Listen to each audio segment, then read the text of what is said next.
Tapos ayan yung itsura ng mga food nila. May nagutom na guys. May donut din. Sabi, mag-iikot lang eh. Wait lang. Ito yung mga itsura ng mga pagkain nila para meron kayong idea kung ano. And ang pinaka-pinipilahan, syempre. Hello! Hi guys! Dito kami ngayon sa SM Baguio at papakita namin sa inyo kung ano-ano yung mga pwede yung kainan dito sa loob. So, unahin namin yung first floor. So, nandito kami ngayon sa labas. So, dito sa rightmost side, katabi ng BDO, merong yellow cab at saka may pancake house. Then, katabi ng entrance on the right is itong red ribbon na for takeout lang. And then, ito, Pizza Hut. Tapos, ito yung main entrance. Sa left side nitong entrance is itong Starbucks. So, ayan. Hi guys, nandito na kami sa loob. So, unahin natin yung sa may lower ground, I think. Kasi may isa pang pababa, hindi ko alam kung parking. Pero check ko. Pero nandito kami sa may food court area. Kasi isa-isahin natin yung mga pwede yung kainan dito. So, dito, papasok ng food court. Nandito yung chat time. Tapos, katabi niya is itong Brownies Unlimited. Katabi ng supermarket is itong Swiss Baker. And then katapat niya is Cinnabon. So itong papasok dun sa may parang pinaka U-shape na food court nila. Una dito yung Bunny Kitchen. So yan, parang mga sandwiches yung tinitinda. And then ito, milk tea, so Gongcha. Katabi ng Gongcha is itong Potato Giant. And then itong North Brew. So, puro mga kape-kape sila. Ayan. At may pastries din, oh. Katabi nitong North Brew is itong Plato Wraps. So, yan. Iba't ibang flavors or sandwiches to choose from. After, ito naman, Seoul Bibimbap. So, ito yung mga menu nila. Ayan.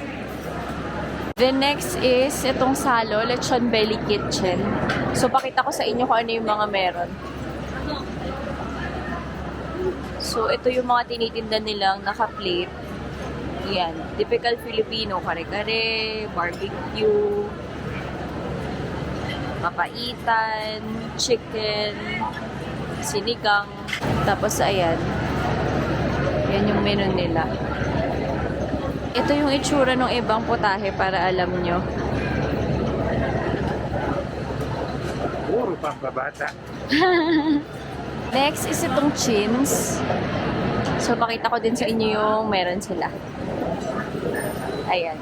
Para may mga chow fan style sila. Iba-ibang klase. Ito pala yung menu. Pakita ko sa inyo. Ayan. Mga soups. Tsaka chow fan. Tapos, ayan yung itsura ng mga food nila. Meron din silang super saver meal. So, ayan, tigto 208.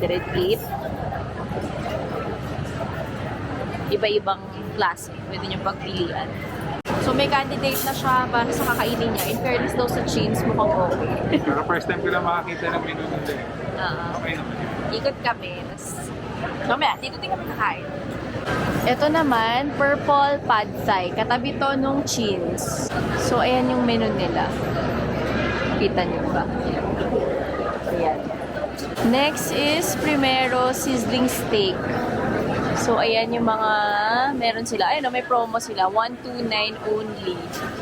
50% more beef. Tapos ito, iba-ibang klase ng steak. Pakita ko din sa inyo yung menu ng mas malapitan. So, ito, yung mas malapitang version ng menu nila. Ayan, iba't ibang pwede niyong pagpilian. Tsaka may mga presyo na din. Next is Inihaw X. Ito yung mga 4-2 nila. So, ayan. Number 9 po! Tapos, ito, Inihaw Overload. So, meron din sila. So, ito yung mga pagkain nila. Lechong paksiw, Hilawin, Bopis, Bicol Express, Pinakbet, Bulalo, Sisig, Binagoongan, Kare-kare, Nilagang Baka. Tapos may pansit din to. Next is ito, Oriental Bowl. Ito yung mga pagkain nila. Laureate. Iba-ibang klase ng Laureate. May beef mami. May iba pa. Ayan. Tapos ito yung itsura ng mga dim sum nila para makita nyo. Ito yung menu nila sa ibabaw. So, yan. Next is seafood pier. So yan, mga pwede nyo pagpili ang food. So may mga house special, seafood special, sinigang special, tsaka seafood platter. Ito yung mga itsura ng mga pagkain nila para meron kayong idea kung ano-ano yung mga yun. So yan. So, yan. For mga seafood, so para sa mga seafood lover dyan, pwede kayo dito. May Turks din dito. So, yan. Siguro familiar naman kayo sa menu ng Turks. So, ayan. Katabi ng Turks is Makimura Ramen Bar. So, ito yung menu nila. Ayan, mga ramen. Tapos, maki sushi roll. Tapos, may side dish din. Ito yung mas malaking illustration ng mga ramen nila. Then, last dito sa my food court nila is Nanam Ilocos. Ito yung mga may sabaw nila. Tapos, ito pa yung ibang menu. Para makita nyo ng mas malapitan, ito din yung menu nila dun sa taas kanina. So, may kasama na siyang mga presyo. Ito yung itsura ng iba nilang mga tinda dito sa Nanam. So, ito yung buong food court nila para lang alam nyo kung gaano kadami yung upuan. So, madami din. Although, ngayon, Friday afternoon ngayon, mga 4, medyo puno. Although, makakaupo naman kayo kung kunwari 2 or 3 lang kayo. Ayan. So, yun na lahat. Dahil Christmas season na, ayan, may nagtitinda din dito kapag labas ng food court. So, Divine Indulgence. So, may mga sweets sila, tsaka fruit cakes. Tapos, meron din ditong bistro lokal. So, yan, may mga tinda din silang iba-ibang pagkain. Nasa harap pala sila nitong giant Christmas tree sa lower ground. Sa side naman ng chat time, ito, may red cells, ube halaya. So, ito yung presyo nila. May ube flan, tsaka strawberry. So, yan. Buy 2, get 1 free. So, ito, kape balay.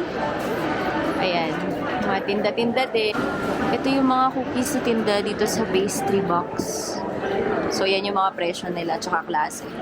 Sa gitna ng lower ground, nandito din yung Jayco. So, may mga kainan sila doon. So, ayun o. Ayun. Mga 4 groups kayang umupo. Katabi ng Jayco is itong Baguio Country Club. So, mga 4 groups din pwedeng makaupo. Mga cakes, yung tinda nila. Sa leftmost side ng lower ground is itong Macau Imperial Tea. So, malaki yung area nila dito. Tapos, katapat niya is itong Zarks. So, yan. Tapos, katabi ng Zarks is yung Buffalo Wings and Things. Then, nandito din yung Gringo. So, ito yung menu ng Gringo. Kung gusto nyo kumain dito. So, yan. And malawak din yung kainan nila. So, meron din sila sa labas doon. Katabi ng Gringo is yung Army Navy. So, yan. Meron sila, ewan ko lang kung meron silang kainan doon sa labas, pero dito sa gilid meron. Then, katabi ng Army Navy is Don Henrico. Ito yung menu ng Don Henrico. Ayan.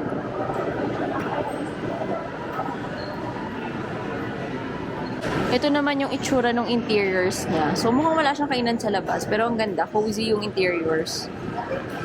Katabi ng Don Henrico is itong Meat Plus Cafe. Tapos, ito yung menu nila. Katabi is itong Burger King.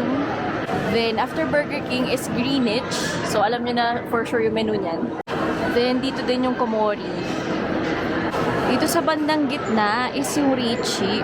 So, may mga truffles silang tinda. Iba't ibang flavors. So, ito yung mga truffles na tinda nila. Hello!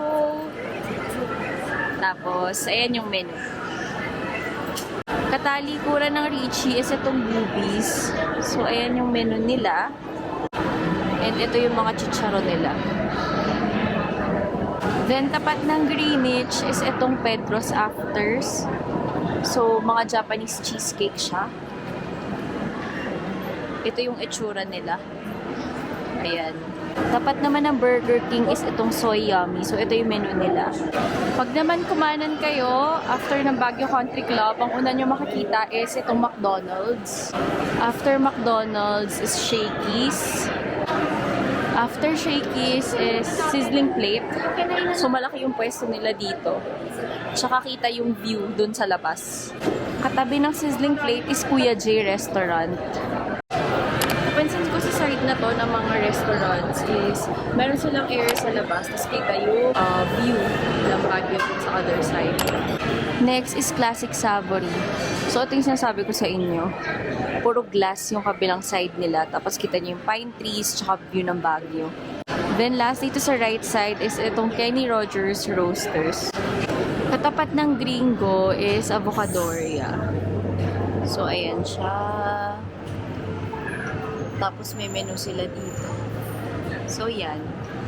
Katapat nitong Don Henrico is itong lemon greens.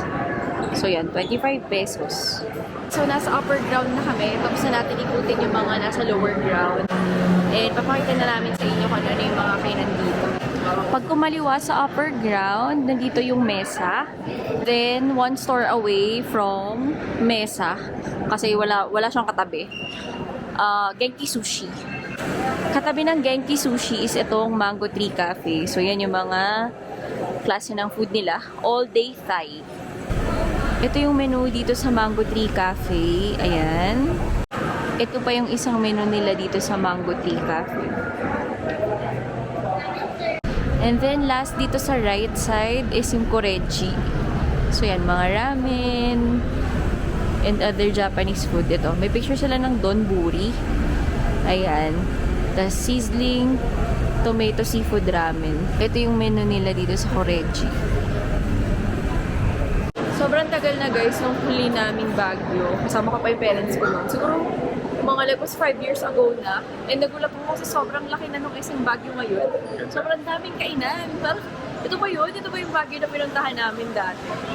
So, ayun. Talagang malilito kayo kung saan yung kakain kasi sobrang dami. Nasa upper ground pa lang tayo ha. Sa gitna ng upper ground is itong Tiger Sugar. Ito, Nanyang. Ito yung mga pwede nyo mabili sa Nanyang. Ayan. Katabi ng Nanyang is yung banana leaf. Ito yung menu ng banana leaf.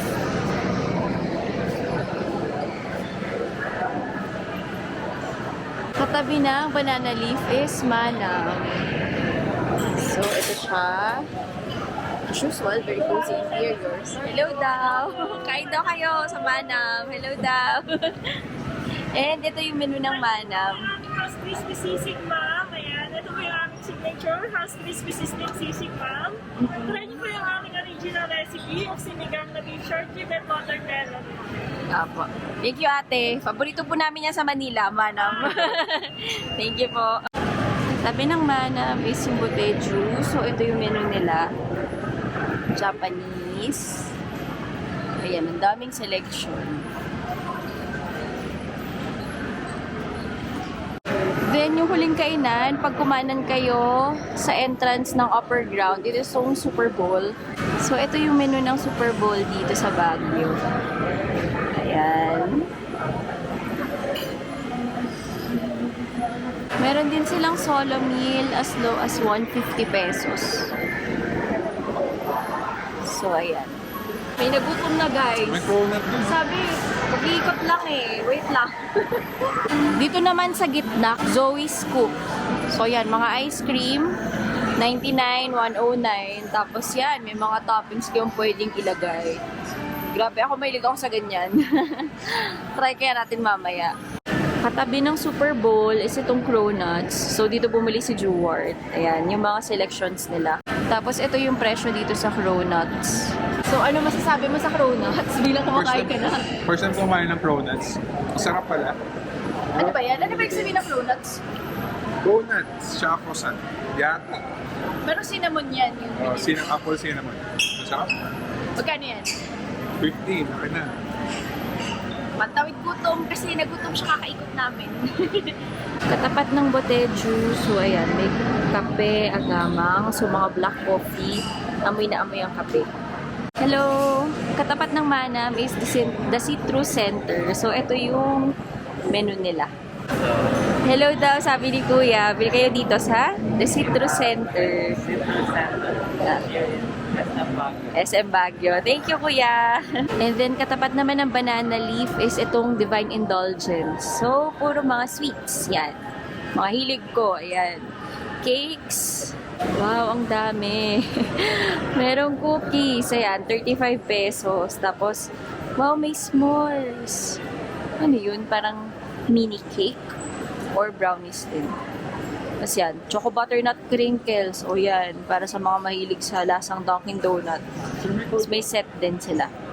Meron ding Nuts About Candy. And dito sa bungad, pag pumasok kayo sa upper ground, is yung Pure Nectar. So, kakanan kayo sa entrance ng upper ground. So, ayan yung menu nila. Mga drinks. Sa gitna nitong upper ground, nandito din yung Mary Grace, pero wala siyang seats. So, yan, bibili lang kayo for takeout. Nasa level 2 na kami, guys. And makita namin kung ano yung mga pwede nyo pang kainan dito. Pero napansin ko, mostly yung mga kainan nasa lower ground tsaka upper ground na. Pero may mga mangilan-ngilan dito. So, pag-akyat ng escalator, makikita nyo yung Sbarro. Tapos, meron silang kainan dito sa labas. So, yun yung maganda dito sa mga kainan dito sa second floor. At saka, I guess, sa third floor din. Kasi, ayan, oh, may view. Ayan. Para may terrace type. Katabi ng Sbarro dito sa labas ng second floor is itong mini shabu-shabu. Sa side ng Ramenagi dito sa labas is ito namang David's Tea House. So, ito yung menu nila. Para makita nyo. Ayan. Mga dim sum. Dito sa gitna ng level 2, nandito yung The Lost Bread. So, ayan siya, mga desserts. Ayan yung menu nila. Tapos, meron silang craft your own. I think ito yung mga pwede nyong i-customize. So, yan yung mga selection. Gusto ko to, Godzilla Charred Mallow. Dito sa kaliwang dulo ng level 2 is itong Island Tea. So, ayan yung menu nila. Ayan. Katapat ng Island Tea is itong Yamang Bukid. Mga turmeric. Then, katapat ng Yamang Bukid is itong Zagu. Malapit sa Zagu, katapatan lang din halos is itong Chili's. So, parang nag-iisa siyang kainan dito kasi medyo wala pang mga laman tong level 2. So, yan. Kung makikita nyo, bakante pa yung mga ibang kainan. Then, sa gitna, meron din ditong Coco Plus. So, mga coconut. So, ito yung presyo sa Coco Plus. Then, dito sa dulo, nandito yung Kabalen. Ayan, so, sa kumain dito kasi, ayan, oh, para kang naka-terrace. Tapos, katapatan niya is itong Hill Station Bistro. Ito yung menu dito sa Hill Station Bistro. So, ito yung all-day breakfast. Tapos, may mga healthy options. Meron din ditong a la carte menu. So, ayan. Check nyo na lang yung mga prices kung gusto nyo kumain dito. Or para makapag-decide kayo kung dito kayo kakain. Then sa level 2 na dito din yung Starbucks. So I guess second floor nila to. So yan, may maupuan din sila dito. Malaki yung Starbucks nila dito, in fairness. So nandito na ako guys sa level 3. And mukhang madami ding mga kainan dito. Si Tuar, gutom na. At saka papahinga muna kasi pagod na din. Igot ko kayo dito bago kami kumain. So, pag akit ng escalator, makikita nyo agad yung black scoop sa kaliwa. And then, dito sa kaliwa, nandito din yung everything but cheese. Meron ding fried chicken, Taiwan famous dito. Tapos, katapat niya is etong Dunkin. Umulan lang ngayon. Dito sa side ng cinema, ayan, may Paperu.